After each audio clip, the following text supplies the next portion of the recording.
Bike rider ripped the waitress's shirt. What he saw made the whole bar go silent. Before we start the story, leave a comment telling us which city you're watching from. Enjoy the story. The old diner buzzed with noise. It wasn't fancy, just a small place with flickering lights, greasy tables, and the smell of fried food in the air. People came there to eat, talk, or forget their troubles for a while. Mia stood behind the counter, wiping down plates. She was always there, early mornings, late nights, always moving, always quiet. Most people barely noticed her. To them, she was just the girl who brought coffee and cleared tables. She wore simple clothes, black jeans, gray t-shirt, hair tied back in a loose ponytail. Her eyes were tired, her smile small. But if you looked closely, there was something deeper in her gaze. Something quiet, something heavy. That night, the diner filled up quickly. A group of loud men walked in, rough-looking, loud voices, tattoos, big boots. They didn't care about the rules.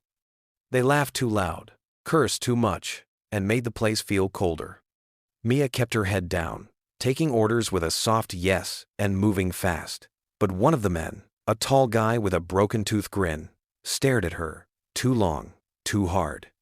"Hey, waitress," he said loudly. "Smile a little, huh? You look like a ghost." Mia didn't answer. She just walked away. That made him angry. "You deaf or just rude?" he barked, standing up. The diner grew quiet. Everyone turned to look.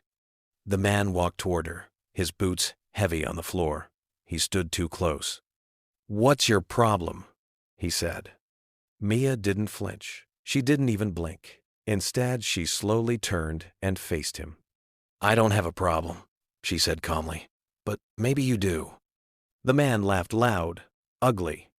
And then, he grabbed the front of her shirt. Gasps filled the room. One of the other workers shouted, "Hey!" But Mia didn't scream. She didn't step back. Her shirt tore slightly, just enough to reveal a symbol inked on her collarbone.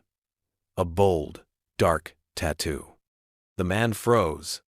Others leaned in, trying to see. It wasn't just a random tattoo. It was a badge from an elite rescue unit known for saving lives in war zones. People whispered. Mia said nothing. She stood still, her eyes locked with his. And for the first time that night, he looked scared. The man took a step back. He didn't say anything. His hand dropped to his side, and the loud laugh that had filled the diner just moments ago was gone. The whole place had gone silent. All eyes were on Mia. She pulled her shirt back together quietly. Her hands didn't shake. Her face didn't change. She didn't look angry or afraid, just calm, like she had seen worse before, much worse. The tall man backed up, bumping into a chair. One of his friends stood to help, but he just shook his head, eyes still on Mia. "What's that tattoo?" someone whispered from a table. A woman near the back gasped softly. "I've seen that before. My cousin had it. She was a medic in the army." Someone else nodded. "That's not just any tattoo. That's the special rescue team. They pull people out of war zones, under fire." People looked at Mia with new eyes. The cook, Danny, a big guy who usually stayed in the kitchen, stepped out, holding a frying pan. "You okay, Mia?" She nodded once. "I'm fine." Danny looked at the man. "You need to leave." The man didn't argue. His loud mouth was shut now. He just turned and walked out, his buddies following like dogs with tails down. No one stopped them. No one had to. The door swung closed behind them. Mia looked around. Everyone was still staring. The silence felt heavy. She gave a soft sigh and went back to wiping the counter, like nothing had happened. Just another day. But everything had changed. For the first time, people really saw her. She wasn't just the quiet waitress anymore. She was something else.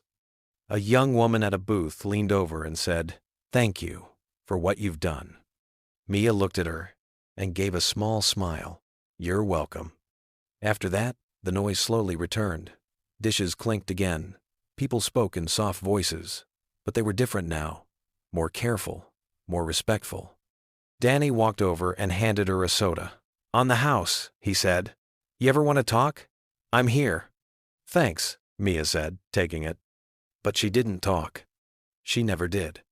Because behind those quiet eyes was a story no one knew yet. And it wasn't over. Long after the diner closed that night, Mia stayed behind. She sat alone at a booth near the window, staring out at the empty street. The neon sign outside flickered softly, buzzing like a tired insect. Her hands wrapped around a stead. Cold cup of coffee. She wasn't drinking it, just holding it, like a habit. Danny walked out from the kitchen. "You sure you're okay?" Mia nodded. "Yeah, just tired." He didn't push. He never did. When he went back inside, Mia let her mind wander. Not to the man who tried to grab her. He was nothing, a small bump in the road. Her thoughts drifted to before. Before the diner. Before the quiet life.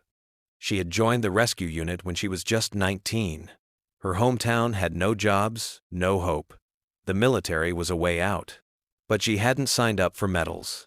She signed up because she wanted to matter. To help. She trained hard. Harder than most. Some laughed at her in the beginning. Small girl, soft voice. But she didn't stop, didn't quit. Years later, she was in the middle of war zones, pulling children out of burning buildings, helping injured soldiers, driving trucks through gunfire. She saw friends fall. Held people as they took their last breath. She learned how to stay strong when the world around her broke apart. And then, it was over. She came home with medals in a box she never opened, a limp in her left leg, and silence in her heart.